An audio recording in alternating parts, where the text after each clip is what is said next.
Là, c'est le journal The Guardian.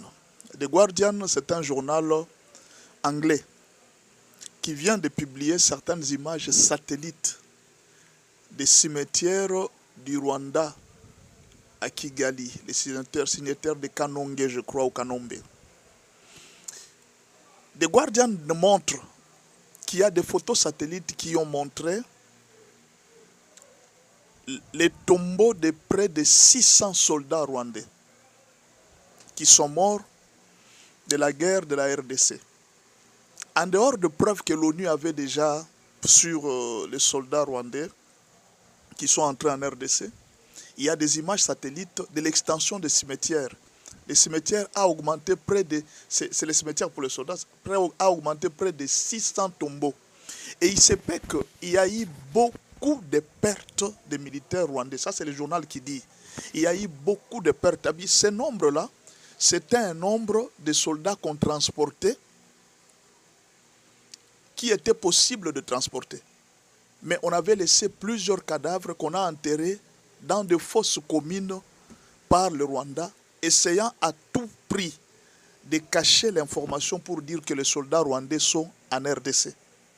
La question que vous allez vous poser, pourquoi alors le Rwanda voulait à tout prix cacher que ces soldats étaient en RDC?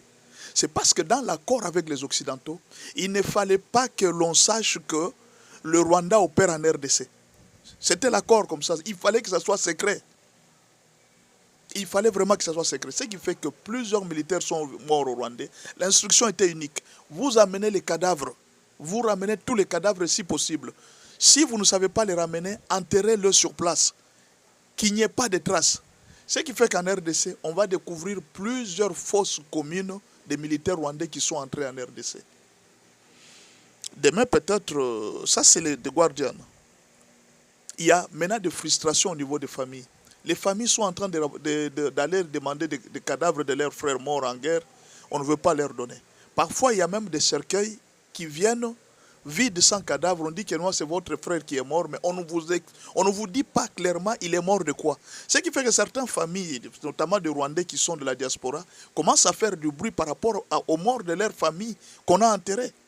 Ils commencent à réclamer, par exemple, certains qui sont à Londres, ils commencent à réclamer les cadavres de leurs frères qui sont morts à l'Est et l'explication de leur dire comment il faut les expliquer. C'est qu'actuellement, il y a beaucoup de frustration au niveau du Rwanda. Les gens commencent à se demander qu'est-ce qu'a servi cette guerre que nos frères ont perdu leur vie.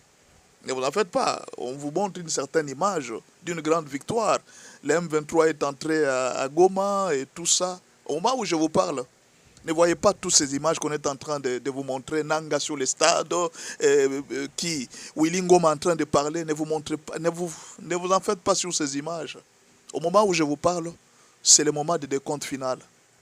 Le président français doit expliquer comment ils ont laissé le Rwanda tuer autant de morts en RDC. Ça devient terrible au niveau de l'Occident. La CPI doit faire des enquêtes sur les 3000 morts et les autres morts qui étaient morts à Kisiché. Donc, même les anciens dossiers, on commence maintenant à les soulever. Au moment où je vous parle, la situation est terrible. En Occident, les gens sont en train de se battre. Ils sont en train de se condamner. Qui a fait l'erreur d'aller prendre Goma? Pour Félix Tshisekedi, la mission est accomplie. Il a accompli sa mission. Pourquoi? Il a fait entendre la voix de la RDC sur le plan international. Aujourd'hui, c'est la voix de la RDC qui est entendue partout. On ne pouvait pas affronter cette guerre pendant très longtemps parce que derrière, il y avait l'OTAN qui était là en train de donner des armes secrètement. Et on ne savait pas. Nous, on croyait qu'on se bat avec les Rwandais alors qu'il y avait des armes. C'est alors le monde vient de découvrir et dit non mais comment expliquer que le Rwanda vient d'entrer à Goma alors que le Rwanda a toujours nié? Pourquoi? Kagame a été poussé par sa colère. Il a été débordé, il a été provoqué. Il a senti qu'il était humilié parce qu'il avait perdu beaucoup de soldats. Les derniers bombardements de FARDC ont fait perdre à Kagame plusieurs soldats. Ça l'avait beaucoup énervé. Il voulait alors se venger. En voulant se venger, il a commis une très grave erreur d'aller prendre Goma avec ses militaires. Ce qui fait que le monde entier ne sait plus cacher la vérité. Au moment où je vous parle, ça chauffe en Europe. Il y a des problèmes très sérieux avec Macron. Ça chauffe. Ça chauffe au niveau de l'Union européenne. Pendant que les autres sont en train de fêter, nous avons pris Goma. Ils sont en train de creuser leur propre tombe. Ils sont en train de prouver que non, voilà, c'est nous qui avons pris Goma. Ils sont en train de creuser leur propre tombe. Et ça sera terrible. Les jours qui viennent s'annoncent terribles pour les rebelles, pour Kagame et pour les autres. Ça sera terrible. Ce qui fait qu'il va arriver des moments où Kagame n'aura même plus accès à certains pays européens à cause de ce qui s'est passé. Je vous donne juste un exemple de visites Rwanda avec un pays, une équipe de football que je crois c'est Arsenal ou une équipe que Kagame était en train en contrat. Il y avait près de 15 millions de dollars chaque année que Kagame donnait pour visite Rwanda. Et l'équipe est dans le dépassement. L'équipe, je crois que c'est Paris Saint-Germain, l'équipe est dépassée par les informations de Goma. Comment expliquer que vous avez soutenu un président qui tue autant? Et maintenant là, il y a silence total. On ne sait pas s'ils vont renouveler les contrats. Ils ne sont pas prêts à accepter de renouveler encore les contrats. C'est-à-dire les jours qui viennent. Kagame aura du mal. Je sais que beaucoup de gens disent que non, voilà, non, les Américains vont les cacher. Non, les Américains ne cachent pas. Quand une histoire est déjà sortie en public comme ça devient difficile. Ça devient difficile. Il y a beaucoup de gens qui pensent que Félix ne doit pas aller en Tanzanie. Il y sera. Nous devons être là. Nous devons être en Tanzanie pour parler de notre pays. Il paraît que le président sud-africain va le prendre par son vol. Il sera là. Le président Félix sera là. Il va se rencontrer avec Kagame. Kagame doit des explications. Et la RDC est en train d'attendre que ces groupes-là puissent donner des sanctions. Comment l'EAC? Vous avez des preuves que Kagame est en train de donner des sanctions, on va voir. Maintenant, on va voir la force de l'EAC et de la SADC. La réunion là, nous attendons beaucoup. Ne négligez pas toutes ces réunions. La RDC ne pouvait pas attaquer, combattre l'OTAN, les puissances occidentales à cause des minéraux. Il y a des gens qui disent que non, bon, le président devrait aller directement à la Russie. Le président a été sage. Aller à la Russie, c'est provoquer une guerre qui ne va pas se terminer. La RDC devrait être un champ de bataille de deux grandes puissances. Ça s'est déjà fait une fois avec l'Angola. L'Angola a été pendant près de 30 ans un champ de bataille de guerre entre les deux puissances, entre la Russie et l'Amérique.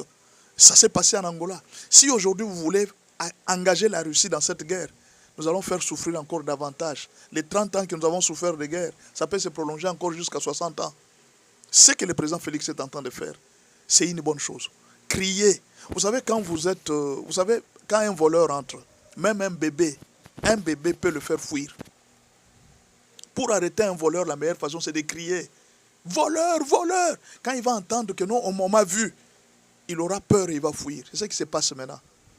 Ne croyez pas avec tous ces sourires qu'on est en train de vous montrer. Ils sont contents, nous avons gagné, nous avons jubilé. Ils ont creusé leur propre tombe. Je vous dis la vérité, c'est fini. Pour Kagame, c'est fini. Il a commis une très grave erreur. En Angleterre, aujourd'hui, ça passe ou ça casse. Ça ne va pas. On ne veut même plus le sentir. Oui, il y a eu des accords, il y a eu beaucoup de choses. Mais les dossiers qui viennent de peser actuellement, les dossiers tels que ça vient de sortir, c'est comme si tout ce que Félix avait dit en Europe, où les gens étaient en train de se moquer, ah, ce président est faible, ce président est faible. Et ce que Thérèse Kayikwamba vient de dire, la ministre des Affaires étrangères congolaise vient de dire au Parlement français, ce qu'elle vient de dire au niveau des Nations Unies, toutes les informations qu'elle vient de dire, ça commence à se voir et c'est le monde entier qui a pris les dossiers. Or, les Occidentaux n'aiment pas préparer des dossiers à découvert, voler à découvert comme ça. Ça touche la conscience des Européens. Les Européens ne sont pas prêts à supporter cette conscience dans leur tête. Ils étaient en train de le faire en cachette pour que les gens ne sachent pas. Mais maintenant, là, ça ne se fait plus en cachette. Tout est à nu et à découvert. C'est ça la mission accomplie de Félix Tshisekedi. Il a accompli sa mission.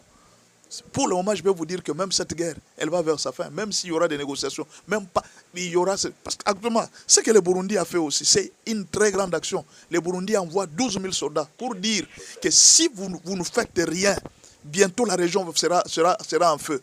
Et maintenant, dites-moi, qu'est-ce que les Occidentaux vont faire? Ils sont mal à l'aise maintenant. Le président Félix a allumé le feu.